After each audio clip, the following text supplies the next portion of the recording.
investing, if you live in Southern California like I do, there's two reasons why you might not want to invest here. One is because you may or may not like the market locally. Many people, like I'm one of them, find it to be so aggressive against landlords and pro-tenant, difficult to justify. There are people who do it well, and but I'm not one of them. And the second reason you might want to invest somewhere else is just to diversify your business. Personally, I make a living helping families, attorneys sell probate real estate in Southern California. And by investing in other areas, I can diversify my income. So diversifying out of state is an opportunity, but of course it's challenging and risky. Putting your money someplace where you're not going to be every day, and then how you find people and keep an eye on that for you. So that's what we're going to talk about today. I'm Bill Gross. Welcome to our LA County Real Estate Investing Association weekly live cast. We get together every 3 p.m. on Tuesdays to talk about all things real estate investing. LA County Real Estate Investors Association, LLC. Shortcut website is lareic.com. And we have a free meeting once a month on the second Thursday of the month. That's kind of what it looks like. There'll be a class with a speaker. And then this month's speakers happens to be 4 ladies. I happen to know 2 of them really well. Deborah Razzo, one of my friends, Jen Maldonado, another friend. These 2 ladies, don't know who they are, but I'm sure they're good. And they all talk about, in particular, women who rock in real estate. That's Thursday, May 11th, 6:30 and 9:30. It's in the West LA area of, I call Culver City or Palms, at the Ivan Cultural Center. It's free event, free parking if you get there early enough. And then I think one of the real highlights is before the event starts, there is a vendor expo. I don't have a picture of it, of people like me there. We usually get about 50 vendors at tables. In fact, there's a video of it right there. I'll show it to you. And just people kind of interacting and selling. We have about 50 different vendors. And then if you get there at 6:30 to 7 or so, there'll be a chance to meet with them individually. I got to tell you, this Vendors Expo, personally as a real estate broker, I have found a insurance agent that I think saved a couple of deals for me. I found a vendor who does hazmat type work who I used on the deal. I found a CPA firm that does my taxes and has done a great job saving me a lot of money there. A couple lenders, a couple clients. So I know I've made more money going to that event than I ever spent as a vendor. But as a attendee, you go for free and have a chance to educate and meet and network with people as well. So today I had thought I had a guest lined up, and I know I saw confirmations. I'm not really quite sure if he's running late or something came up and didn't work out right. We want to talk about today about investing out of state specifically, and what strategies to do that. So I'll just share with you that personally, I invest out of state, and I have 2 different strategies I've used. One is what I would call kind of like a stock, which is where it's a fund of money where you're a very small piece in a whole multi-million-dollar pie. And the company I've used for that is Cardone Capital, Grant Cardone.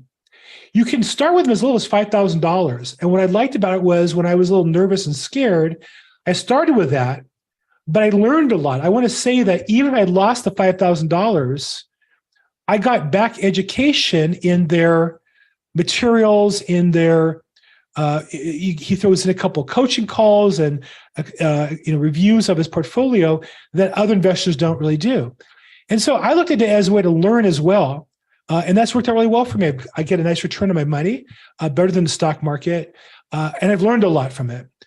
Another way to do it is to be a partner in an investment. And I've done that as well as a limited partner, where typically there are different types. Some require you to be qualified, where you have to have net worth over $1 million or income, I think last 2 years over 250 or something like that, whatever that number is, or not accredited.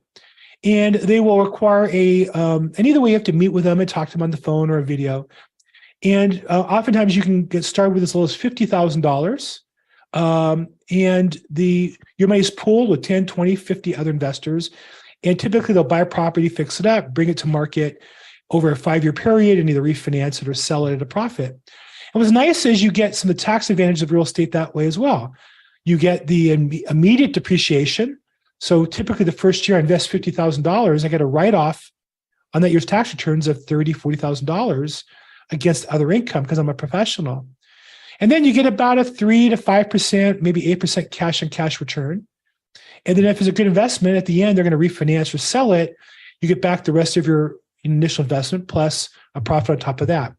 And so many of them have a goal of 10, 15, 20% or more annual rate of return. The high return they promise, just know it's the riskier deal. And so the key is you want to find people who you're putting your money with that you trust, to find the property, to run the property, to do the work that has to be done to it. Whatever has to be done, somebody's got to do it if it's not you. And so you have to spend your due diligence researching not just the deal and the property, but also the team. So personally, I do a lot of online networking like this where I'm the guest, where I'm just an attendee, and I'm looking to hear the guests or the host talk about opportunities and teams. Then what I do is I invite those people to come guest on my call as a way to vet them and see how they operate. And I also learn without them pitching me what they're offering and if I like the investment or not. And then maybe afterwards I'll call them up and we'll make some sort of a deal. And I was talking to somebody before we started who kind of described, my goal, which is I make more money than I spend. I take the excess and invest that in real estate for the most part. Now I do balance my income. I balance my investments, some real estate, some non, because I'm in real estate. I think it's only appropriate to diversify a bit. And because I'm older, my wife's retired and I'm probably, a couple years away from wanting to stop working full time and cut back on my hours. So for me, it's more appropriate to diversify and be more risk adverse. If you're younger, I wish I had when I was younger, put all my chips in, because the more you have chips in, the more you can turn them over and over again to build up an investment portfolio. Now, that's the strategy that I've used. And there's a third strategy, which you can buy a property. I don't know if you want to talk about it, but I was just chatting with one of the attendees before we started about his journey on buying a property. It's like he's done pretty well with it. But, either you have to know somebody in a remote market, or you have to be willing to go there. I've had a good friend, Avraham, who's been on this call, who decided for various reasons to invest in Kansas City, Kansas, not Kansas City, Missouri, nearby, sister, I guess, cities, and flip some properties. Now, he and his wife like going to Kansas. You have to like going to that area, and we got to find people there to manage the process. And so he's done both. Challenging, but he's made good money flipping those properties and learned quite a bit along the way. Another strategy, you can have somebody there who like, and trust, and you have the money, you help with the research, maybe they're doing more of the footwork and so on.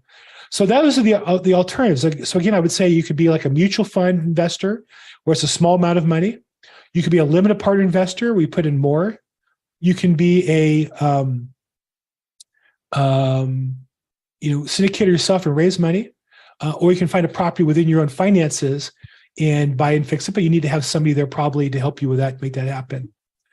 So those are kind of the options. I know on the call, I saw he jumped in and jumped out real quick, is Lloyd Siegel. Lloyd is the proprietor of the LA County Real Estate Investors Association, and he has training classes. If you come on the 11th, you get offered the opportunity to come to various programs and classes he offers, a boot camp and coaching and those kinds of things where he'll take a more personal interest in helping you. And we've had other people he's brought in that we've shared here on this call. I do think that you have to have three things if you want to transform anything in life, whether it be real estate investing or any business. You have to have a leader or a coach or mentor. You have to have a methodology or a system or a book or a program. And the third, you have to have a group, team, classmates, community. And with those three things, I think if you find a program that has those three that fit your flavor, your style, they will help hold you by the hand and move you through the process as far as real estate investing. My goal here is to be maybe a supporting piece of that, where you can come in, ask questions, and also share victories and share lessons learned. We don't have failures. We just have lessons we learned along the way. So that's kind of my overview on investing, particularly out of state. Anybody have any questions or comments who want to share their own experience on the subject matter? Bill? Yes, Jack Lapidus. So I don't personally do investing yet. I help my in-laws with their real estate investing. But one thing, and they're divorced and they have different strategies and such. One of the things I've learned in this sort of journey of helping real estate investors is that you have to find the type of investment that speaks to you. Yeah. It needs to make sense to you. It needs to be something you understand, not something that someone else understands or likes and is trying to push on you, and something that you've done enough research and have been comfortable enough with it that you can stick with it. Because the worst thing you want to do is start down one road and then I'm going to mix my metaphors. You start down one road and then try to change horses. And that in any kind of investing, that's not a great plan. But it's very interesting because I I go to the Sizzler meeting every week, and you hear about all these different kinds of investors, and there's people who like notes, and there's another guy who he invests in Kansas City, Missouri. I think you're talking about a different person. Yes. And then there's someone who's all they're doing is in St. Louis. I don't know about Missouri, whatever. But it's like, and that's their thing. And I hear people talk about, well, I like single family homes versus apartments, which is actually, my in-laws kind of have that dichotomy. And, and there's this argument, if you have a single family home, you only have one renter, and if it's a bad renter, it can destroy you. Whereas if you have multifamily apartments and you only have one bad renter, you still have the 3 or 8 or whatever other renters. So it's a long-winded way of saying is, make your own mistakes. Don't make other people's mistakes, and don't do what other people want you to do. Do what you feel comfortable doing. And I think that a lot of people who are successful in real estate are doing what they want to do and what they understand and what they like. Yeah, I think that's very well said. My experience is with that exactly. It's funny how people will tell you how their particular niche is the best. And I don't know that they're right or wrong. They're right for them. And you got to believe in it. You have to put the time into it. I think it's like anything in business. I'm in residential real estate. And there are a lot of people say, I would never want to be a realtor. I couldn't imagine doing open houses. I don't do open houses. I can't imagine driving people to houses. I don't drive people to houses. I found a way to write the business that works for me. And I love what I do. And so I think you have to, in anything in life, and real estate investing would be one of those, find something you're excited about, you believe in, that you're going to put the energy into, because it's work. There's nobody makes money in real estate investing who doesn't put a lot of work and time into it. I also get asked often, what's the easiest way to blank, blank, blank? And I say, I wouldn't know, because there's nothing that's ever been easy. It's been worthwhile in my life. Everything that I've ever done required work and time and effort, and energy, and probably had some learning experiences, aka failures along the way. So I think your advice is right on. And thanks for mentioning the Sizzler. As much as I love going to the LA County event every month, weekly on Wednesdays at the Sizzler in Van Nuys at noon, there's another real estate network event. There's a lot of crossover people go there. And in fact, a lot of people I know at the monthly event go to the Sizzler event as well. I know you, and I know I'm not blank on the legal team. What's her name? Oh, I'm so embarrassed. But a number of people who go to both those events. So that's Wednesdays at noon at the Sizzler in Van Nuys. If that's something you're interested in, reach out to me and I'd be glad to give you those details. Okay. Jack Lapena, so let me ask you this. You've seen a lot of people over the years, your family, but also at the Sizzler event. What's the common denominator about people who stop just talking about getting invested in real estate and actually invest in? Yeah, that's a good one. I think that there's a combination of a certain level of confidence and, for lack of a better term, desperation. And not like they're on their last. It's just like, a lot of people they'll research and they'll do this and they're, afraid of whatever. And at some point they just it's like, look, I need to do it or get off the pot. Yeah. And, it's great to find a person who you can partner with, so you can see that first deal. I'm hearing that as well.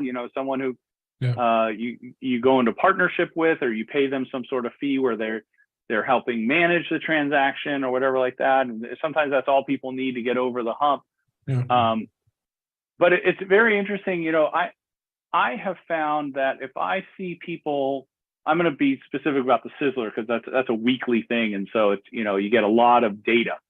If I see people at the Sizzler thing for 2 or 3 weeks and I listen to them talk, I can almost tell you whether or not they're really going to do it.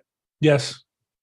And it's not, it's not because they come off as a wet blanket, because there's some very good investors who are not great speakers or don't have great personalities or whatever you want to call it. It's what they're saying, how they're saying it, how it changes from one week to another, how before or after the meeting part at noon. We meet at 11. We start meeting at 11. We have lunch from 11 to 12. And so that's like prime networking time. What they do before and after and how that changes from one week to another. There are times where once the 12 o'clock part ends, I leave because I don't have anything to do. But there are times where I see people who I want to talk to. And you see these new investors, and if they're getting up and leaving, or if they're showing up and they're just buried in their lunch until noon, that's not a great sign that they're going to, that I wouldn't bet on them becoming an actual investor, at least not in the short term.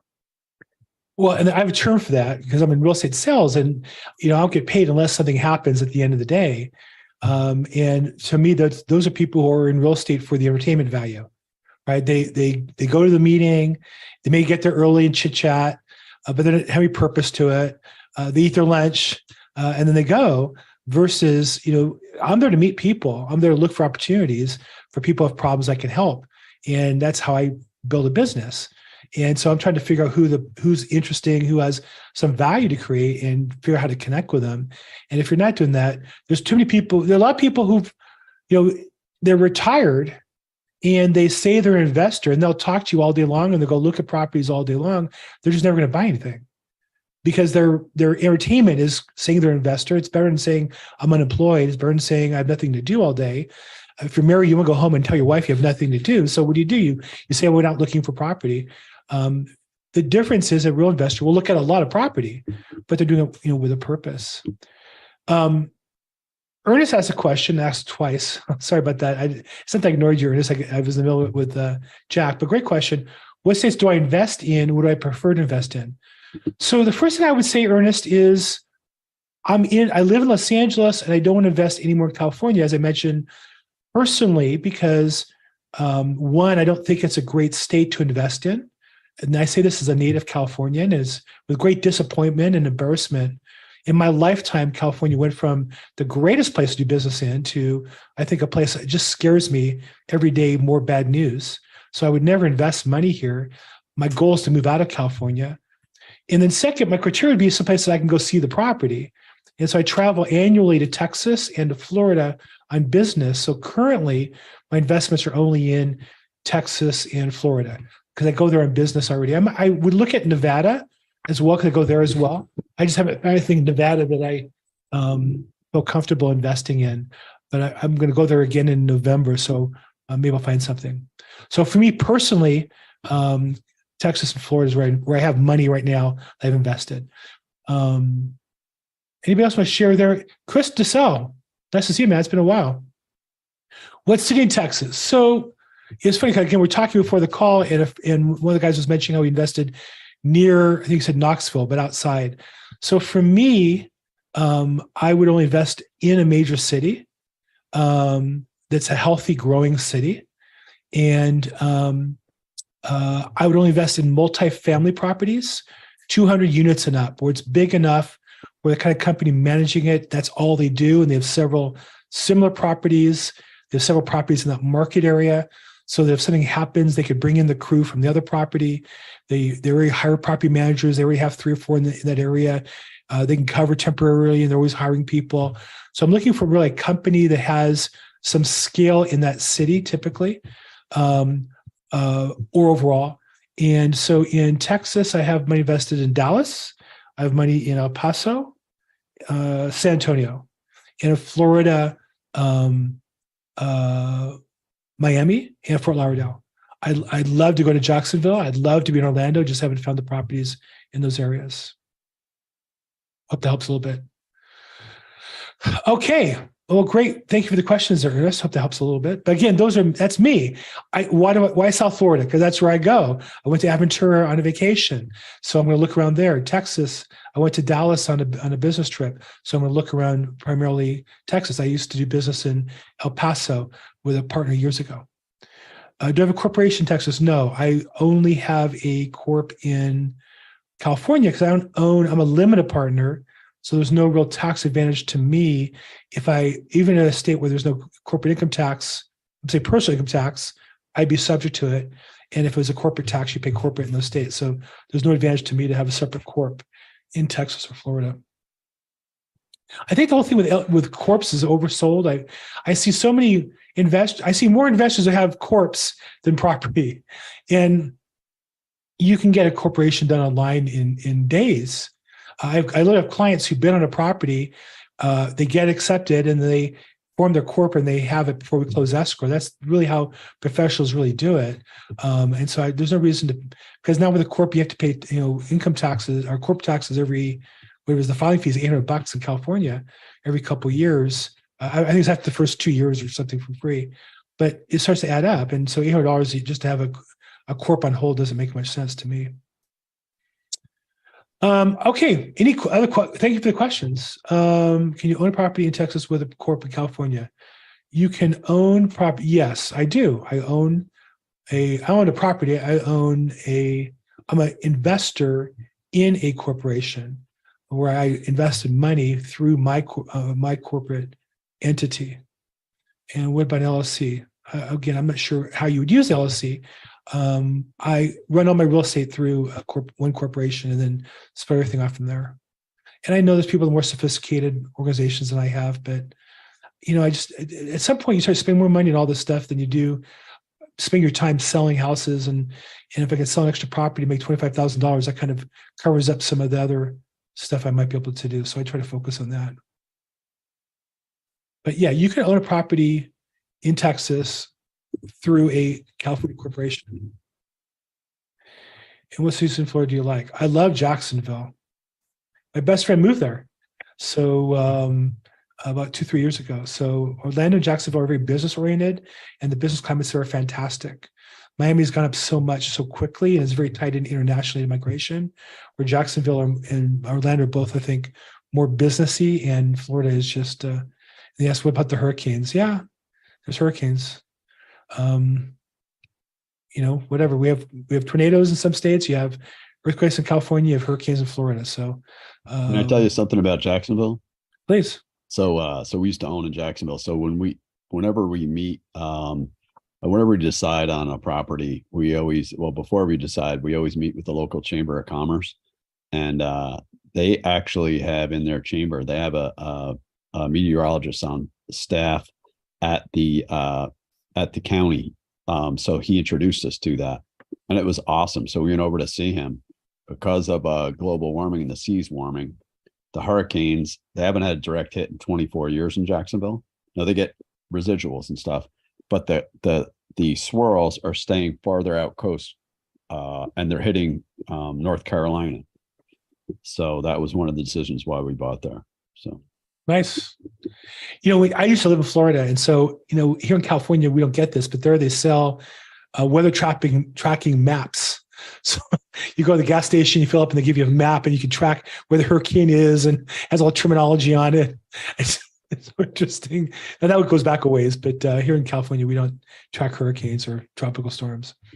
So thanks, Chris. Do you guys have anything you're currently offering for investors currently? Where are you guys at right now? Not yet. We're looking. We're waiting. I just got off of 2 really big calls yesterday and today from pretty big broker groups that they're gonna the end of the third quarter and the beginning of the fourth quarter, because of people aren't going to be able to service their debt to service coverage ratio, which is DCSR, which there's going to be a lot of product that's coming on. So we're smiling and dialing on pre-raising because we're probably going to get 4 or 5 deals all at once. Well, don't forget your friends, Chris. No, I know. Yeah. So it's a no. They'll be good, and they're going to be at they're going to be at discounts, but not extreme discounts, but they are going to be at discounts, but not like crazy like everybody thinks. I think you're right.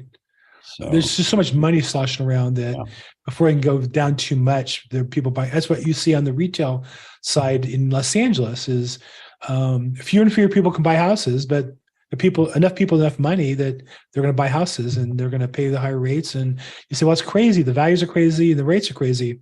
Well, the money they have is crazy. So, it's like a monopoly. Once you have a certain amount of money and all the properties are bought, what are you going to do with the cash? So at some point, people are going to put the money somewhere. So what we did, and I encourage everybody to do it too. So we picked out 2 cities very specifically. We built a database of all the apartment complexes within the city and the submarkets, and basically like a heat map. And then we have a CoStar subscription, so we took that and Census.gov, and then a bunch of other really good data sites, and we basically identified the properties for the brokers. So they know what we're looking for very specifically, because if we go for like, let's say the 400 and above, Blackstone or BlackRock, all those groups are going to come in and sweep those up. So we're going to go for a little underneath those, and because they won't look at those, and they know that. And the cool thing is now that we have really, how they always say that you got to have really strong broker relationships. It's so true. I feel like I'm running for mayor half the time, but it works. Because the one guy just told us, he's like, oh, we love you guys. And I thought he was just being nice to us and stuff. And I'm like, oh yeah, why? He goes, we'll call you and you'll call us back within an hour and then prove to us why you don't either like or dislike a deal. If I call like, a bank in New York, they're going to have to bring it to their investment committee. That's 2 weeks. Then their investment committee is going to look at everything as a whole. And that's 3 weeks. So those little things that you don't think really add up to stuff, it does. So a lot of little things that I've learned over time. So if anybody can, keep those brokers close to you, because they're going to give you the deals. You share what cities you guys are looking at? Yeah, Houston and Dallas, and North Houston, just because the economy is booming, even in the economic, woes that we're going through. They just had, so I just got off the phone with Kathy, their local chamber of commerce, that they have $2 billion this quarter coming out of new VC money, spread across different industries, not just, everybody thinks oil and gas in Houston. It's still in the top 10, but it's not the top 10 anymore. It's actually medical. So yeah, I say medical, but this is Houston with oil really under attack in a sense by our government versus what it was 2-3 years ago. Imagine if things just went back to kind of normal, like not under attack, not booming, which is what it would do to Houston. It would be insane. In the United States, Houston's going to be fine for a long time. Yeah, I think you're right. So just like because of their infrastructure for oil and other things, but they have 34 Fortune 500 companies now based there. So wow. So they're they're not going anywhere, and they're heading the right direction. And same with Dallas. I mean, it's just booming. Yeah. So, and we can scale there too, because we already have teams in place. So we're not going to have to train a new staff. Right. I was saying you want to work with somebody who's got scale, and you guys went through a little period there with a turnover, and you managed that. I think that to me is the sign. Everybody has problems from time to time. How do you handle the problems? That's what I always look for. So one thing though too, everybody should know is we used to write for staff at $1,300 a door. Now it's up to $1,700 a door for staff, on-site staff, because inflation and the cost of everything has gone up. So just when you're writing your models, make sure you include that bump. What was that number again? It's $1,750 now per door. That's the average. But so $1,750 on a 200 unit project, that's $350,000 a year of staff compensation, salaries, and benefits, right? Yeah. So you're talking about property manager, janitorial, or whatever the services, gardening services. It's a group of people. It's not some guy. just 2 years ago, that same was 1,300. So yeah. Inflation and God bless them, but just you got to model that out correctly. Yeah, and I think that's every business has this challenge now. Is they used to hire people I was talking to my daughter about nannies, and you used to hire people at $20 an hour. Now they get 25. And it's not like they get 25 and they jump for joy. It's like you got to compete and close them at $25 an hour in certain markets. Now in other states is different, but yeah, very interesting. Well, look, Chris, always good to have you. We need to get you back on once you guys have something that you want to talk about, a webinar or something. Love to have you back as a guest and promote. Sure. What you guys changed the name? It was Cloud Capital, and now it is. I can tell you something else too. There is that. So one of the things we looked at. So we used to be called Cloud Capital.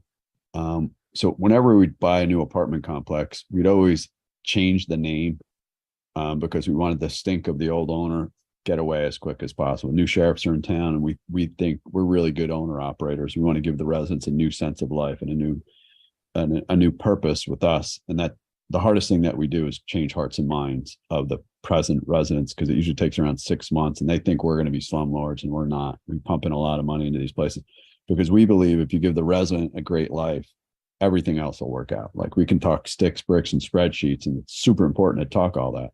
But if you know your customer and you prop them up in a good way, everything else will work out. So if you don't, nothing will. If you don't, nothing will work out. Right. And nothing will. It's like, it's crazy. And that's why I don't understand the slumlord mentality. They're worried about nickels when dollars are flown out the windows. So it just doesn't make sense. So we looked over at our overall deals of the last 3 years. How could we save money for our investors and really bring some more money in without spending so much? So we looked at branding. So we changed our name to Discover Multifamily. And now going forward, it's going to be the Discover at Anaheim, the Discover at, Culver City, or Discover at Austin, Texas. So everything is going to look the same. The signage will be the same, because it would take us usually around 20 to 30 grand to rebrand with signages and, websites and everything that goes along with it. Now we're going to use that same formula, and we're going to use the same designs on our apartments for the rehab. So it's going to be the same, like granite countertops, the same, wooden floors, the same cabinets. And so when you walk into any one of our complexes, it's going to look, top shelf, and we're not going to have to repay for all that. Well, I think what you're describing, what you're seeing with your competition, I think the good ones doing the same thing, is that it's what I would call the regionalization and or nationalization of the industry, right? Up until now, it was primarily local independent operators, and each property was an independent operation. And just like, every other business, it used to be all restaurants were local. Now, so many restaurants are regional chains, national chains. Car places, getting your oil changed used to be a lot of local shops. Now, more and more, there's national franchises. And so I think it's hitting the real estate management industry as well. The idea of branding, trying to get, the benefit of a consumer drives by one of your properties, drives by another one. If that one looks nice, they're going to feel good about your other one, even if your other one's right in the beginning of phases of the rehab. So to me, that strategy makes a lot of sense. I see that, one thing I just in common, if anybody watching this, I see this all the time. All successful operators brag about their tenants' experience. They all tell you how good they do and how important it is to them. And, of course, if you have happy customers, everything else works out. And if you have unhappy customers, maybe you can eke out a profit if you have enough security, I guess, and legal staff, but it's a miserable way to live your life. So, yeah, it's really important, I think. And then that one thing too, people always just talk cap rate to death, and they don't really understand their industry. To be honest with you, it's important to know all those terms and everything like that. But you got to start with the customer and work backwards, and everything will work. So. Right. And so you're finding markets that have customers that fit that market for you, and that's why you're looking for the properties there, I think. Yeah. To some degree. So. Well, great. Chris, always nice chatting with you. Yeah, nice. Thank you, Bill. I love these Zooms. So. Thanks for dropping in. I always learn so much. Likewise. You're a big part of it. Thanks. Okay. Who else has questions, challenges, problems we can share? Tony Ayala asks, he's coming in on our YouTube channel, the details on the Sizzler meetup. So I'm going to put that in the Prosperity Through Real Estate. There is a link I'll share. It is a competing company to our sponsor. So I'm going to just say, please forgive me, Lloyd, if you find out about this or are listening to this. It's kind of a competing organization, but I think it's complementary in that the more education you get, the more effective you're going to be. So Tony, if you're still watching on the YouTube, I just put it in the chat. And for those of you who are on the Zoom call as well, I'll put it in the chat. It's weekly Wednesday. It starts 11:15 at the Sizzler on Van Nuys Boulevard. And I put the link in the chat box. And that's a competing organization to ours called Prosperity Through Real Estate. I think that I'd love them to find a way to work together because I like the weekly meetings. And then the other group has their own monthly program. I don't go to that. So I go to their weekly program and I go to the monthly program through LARIC. I don't see how they're competing in a realistic way. I think they are complementary to each other. It's not like one group badmouths the other. And I've heard people mention both groups at each other, and it builds, I think it's more of a camaraderie than competition, to be honest. It should be. I'll say this. I think that if everybody who came to the larger monthly event went to a weekly event, they'd all learn more and be better investors.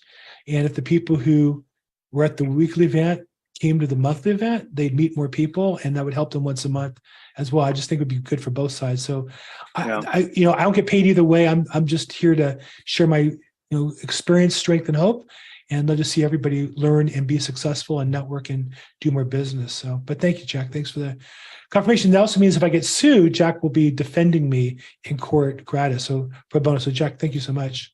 Where's the monthly meeting? You pay for it?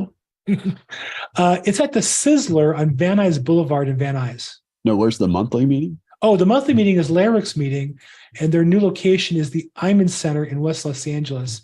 It's called the Iman Cultural Center. I'll put that up too. Let's see. Yeah, it's right around the corner on Motor, right? There you go. Yeah. Exactly. I could almost walk there. It might take maybe it's about 3-4 miles from my house. This is the wrong date. It's the monthly. It's the second Thursday of the month. Second Thursday every month. And 6:30 to 7:30 is it actually starts earlier. 6:30 is the vendor, and then the speech will go to about 8:30 or so. But it's free, and they get this picture, not this one. Been there for a Saturday, but not a monthly one, a Saturday one. That was pretty good. So they get about 200, 250 people there for the speaker. And then before the speaker, they have a vendors expo that has about 50 different vendors. And I showed the picture of that here earlier, but that's a video. I think I took this one. Maybe they did it. I think it's one I took though, of the about 50 different vendors, and then people meet. And so I think for like you might meet other vendors to market with or coordinate with, cost segregation guy there, insurance guy, hazmat removal guy. So there's all kinds of good vendors. I've made a lot of money at that event. I made money at both. The Van Nuys one, I probably do about $50,000 a year of commissions from that group too. So definitely, they're both, I think, very valuable meetings, and I really want both of them to grow and do well. Ernest, a lot of questions about Florida. Do hurricanes wipe away all the properties? No. Hurricanes every 10, 15 years devastate one neighborhood, one area, but it's not that bad. And Jacksonville is beautiful. Jacksonville is just a very, very nice, I don't know, it's on the coast of Florida, and huge naval facility. I think Air Force as well. Huge military town, huge port, international port, trade going through there. So Jacksonville is definitely my target list for investments in 2000. Yeah, CSX Railways is based there. They dug out their port so they can host the mega ships. Right. They can load and unload, which, like, if you go up to South Carolina, they can only unload. They can't load because their ports are too shallow. It's very business friendly, like you were saying. Navy, Air Force, PGA Tours, a little south of there. There's a lot of good. It's the county seat too, as well, but it's just a really good community. Yeah, definitely a great place to do business. So weather is nice in almost all Florida. I mean, look, it's not as nice as Southern California. To be honest with you, I live in LA. We're spoiled. And you go, further south, San Diego, better yet. But that said, if you pull California out of the equation, Florida is about as nice as any place I've lived in my life or been to and visited in the United States. So, but it depends what you like. I like warm. I cannot stand the snow. I'm just not interested. I've never had to dig my car out other than when I traveled, and I don't ever want to do it again. Okay, so I think I hit all the questions in the chat box. Anybody else have anything they want to share or add or questions? No? Hey, Christian, if ever you'd like to, I'd love to interview you and share your story. I think it's really interesting what you've done. And I think there are a lot of people who want to do that first deal and would love to get the kind of results that you had. And the way to do that is to learn from other people. So if ever you're interested, I'd love to connect with you and let's do it. Do some video. Okay. Well, guys, look, we'll wrap up here. This is the LAREIC official podcast. We do this every Tuesday at 3 p.m. Pacific time, 6 p.m. Eastern time. We live stream it on YouTube and Facebook. We have a monthly meeting, second Thursday of the month. The next one's May 11th. I should have a picture of the upcoming meeting here because it's a really pretty picture of friends of mine, Deborah Razzo and Jen Maldonado, and two other ladies, Courtney and Cindy, and that will be May 11th at 6:30 at the Iman Center. Free event, and I'd love to have you guys there. If you are there, I'm a vendor. Come by and say hi. I'd love to see you and participate. I'm Bill Gross. You can find me on social media at Bill Gross EXP. On social media, I'm the LAProbateExpert.com. I focus on probate real estate here in California, and I have a national team that I'm building as well. So thank you all for participating. We'll see you all next week. Thank you so much.